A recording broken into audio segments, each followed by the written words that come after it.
Mötley Crüe has had a great run. I'm touring until I cannot move anymore.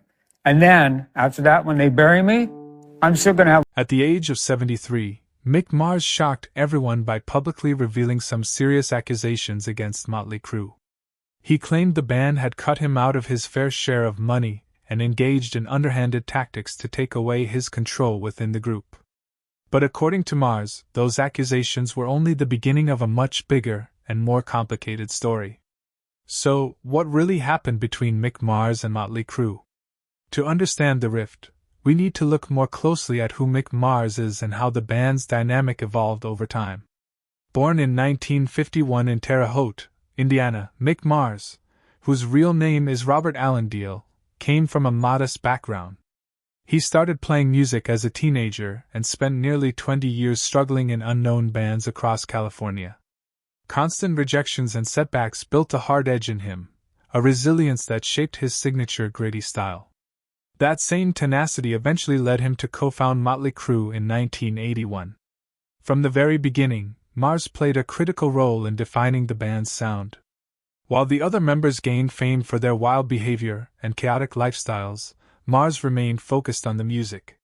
He even came up with the band's name after hearing someone remark that they looked like a motley-looking crew, a moment that not only gave the band its identity but also demonstrated his creative instincts. What set Mars apart most from the rest of Mötley Crüe was his work ethic. While the others often chased trends in metal music, Mars remained loyal to old-school blues rock, infusing their biggest hits, like Kickstart My Heart, Girls, Girls, Girls, and Dr. Feel Good, with his heavy, distinctive guitar sound. People who worked with him in the studio consistently said he was the first to arrive and the last to leave. He carried a notebook everywhere, packed with technical notes about every guitar solo. And Mars did all of this while battling a severe chronic illness. At just 17 years old, Mars was diagnosed with ankylosing spondylitis, a rare and painful disease that causes the spine to fuse over time, making movement difficult and extremely painful.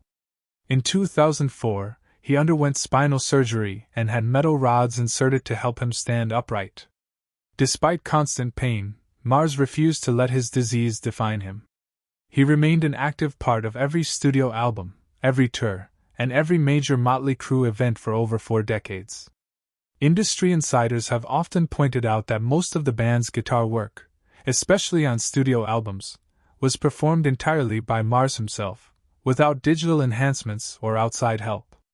Sound engineers at Elektra Records, the label behind many of the band's hits, recalled that Mars always carried his guitar, even during interviews and backstage downtime. Unlike his bandmates, Mars rarely appeared in headlines for scandals involving drugs, fights, or legal trouble. He kept a low profile and avoided the media circus, yet he remained the band's steady musical core.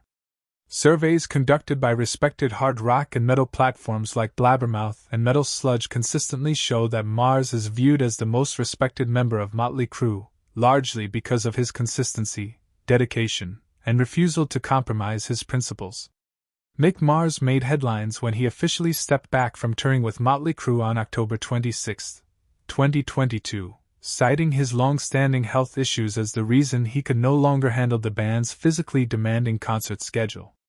In his statement, Mars was clear: he was not quitting the band altogether, he was simply retiring from live performances while retaining his status and financial share as an official member of Mötley Crüe. His announcement was widely covered by major media outlets such as Variety, Billboard, and Rolling Stone, and it sparked an emotional reaction from fans who respected Mars' decades of dedication despite his chronic illness. However, what followed created more questions than answers. The band quickly issued their own press release announcing that John 5, known for his work with Marilyn Manson and Rob Zombie, would be replacing Mars for the rest of the tour with Def Leppard. Notably, their statement failed to confirm whether Mars was still part of the band or how his share of royalties and profits would be handled going forward. This vague and abrupt transition raised suspicion among fans and the media. Promotional materials for the tour soon removed all images of Mick Mars, and the focus shifted entirely to John 5.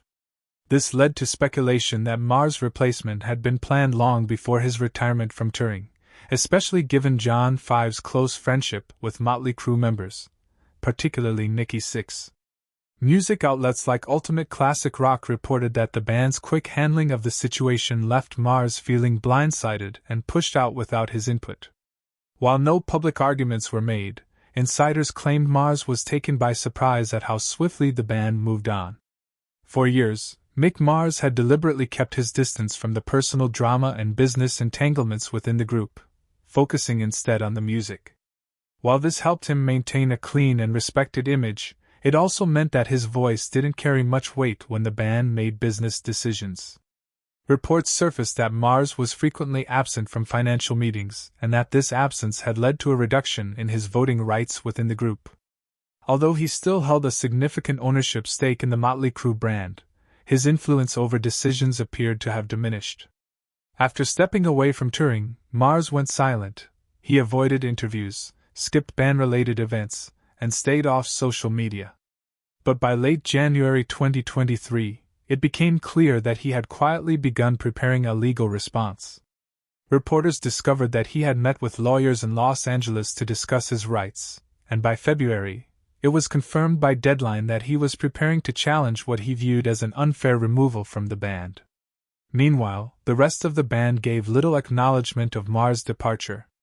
Nicky Sixx posted cryptic tweets about needing team spirit and celebrating a high-energy new lineup, without ever mentioning Mars. Tommy Lee shared photos from rehearsals with John 5, and Vince Neil remained completely silent. Many fans viewed these actions as deeply disrespectful toward a founding member who had spent more than 40 years building the band's legacy. As the situation grew more controversial, prominent figures in the rock and metal community spoke out in support of Mars. Dee Snider of Twisted Sister and Tracy I. Guns of LA Guns publicly criticized Mötley Crüe, calling their treatment of Mars a betrayal. The growing backlash took hold in major fan forums and metal communities, where support for Mars was overwhelming and fans began to question the integrity of the band's remaining members. The lawsuit between Mick Mars and Mötley Crüe quickly escalated into a major public controversy, sparking widespread debate across online communities like Reddit, Metalcore, and Blabbermouth. Discussion threads dove into the legal implications, making it clear that the internal conflict within the band could no longer be hidden. What had started as Mars' withdrawal from touring turned out to be the beginning of a much deeper and more complex series of events. On April 6, 2023, it was officially confirmed that Mick Mars had filed a lawsuit against Mötley Crüe in the Los Angeles County Superior Court, marking an unprecedented legal battle in the band's history. According to details reported by Variety, Mars accused the remaining band members of illegally and immorally conspiring to push him out and cutting his profit share in an attempt to strip him of any decision-making power. At the heart of the lawsuit was a dispute over ownership shares. Mars claimed that he still legally owned 25% of the band, and that reducing his stake to just 5% was done without his consent or any formal agreement. His legal team argued that the other members, through their private attorneys and the band's CFO, had altered the financial distribution in secret, even though Mars had never signed any document resigning or surrendering his rights. The lawsuit also exposed deeply personal and previously unknown details. In one statement quoted by Rolling Stone, Mars revealed that he had been subjected to private tests to prove he could still perform, something he described as degrading and humiliating, especially considering his role as a founding member. He noted that no other band member had ever been forced to do anything similar. Across social media and music forums, many fans voiced their support for Mars, claiming he was being made a scapegoat in a band that had grown increasingly driven by money and corporate interests. Prominent voices in the rock world, such as veteran journalist Eddie Trunk, argued that Mars had the most recognizable and distinctive guitar style in the band, and that continuing without him would severely dilute Mötley Crüe's musical integrity. Loudwire also published a piece pointing out that Mars' legal claims reflected a larger trend seen in other legacy bands, where internal restructuring is used as a strategy to maximize profits, often at the expense of long-term members. Beyond financial and performance disputes, a critical part of Mars' lawsuit focused on brand ownership. Mars insisted that he remained a co-owner of the Mötley Crüe name, and still had voting rights on major decisions. The band's continued use of the name without his explicit approval was, in his view, a violation of their original partnership agreement. His legal team even considered filing a motion to block the band from using the name until a clear legal settlement could be reached. The fallout from the lawsuit didn't just damage personal relationships, it began affecting the band's credibility with their business partners. Industry sources claimed that some sponsors from past tours contacted the band for clarification, while major event organizers like Live Nation were closely monitoring the case, knowing its outcome could influence future tour contracts. As of mid-2024, the case had not yet reached a final decision, but it had already left a lasting impact. No matter how the court ultimately rules, the revelations that came out of the lawsuit have tarnished Mötley Crüe's public image.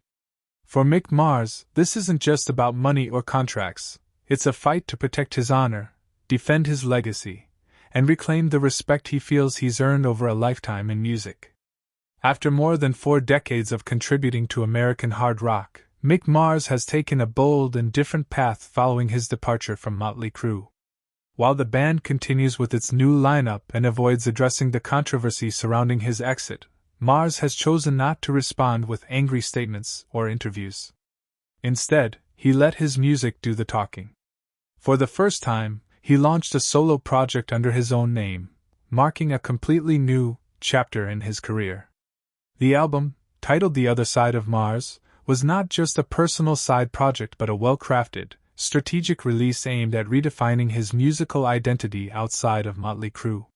Mars assembled a team of experienced musicians for the album, including Paul Taylor, known for his work with Winger and Alice Cooper, on keyboards, Jacob Bunton on lead vocals, Chris Randall on bass, and Ray Luzier from Korn on drums. Their combined talent signaled that this was a serious undertaking.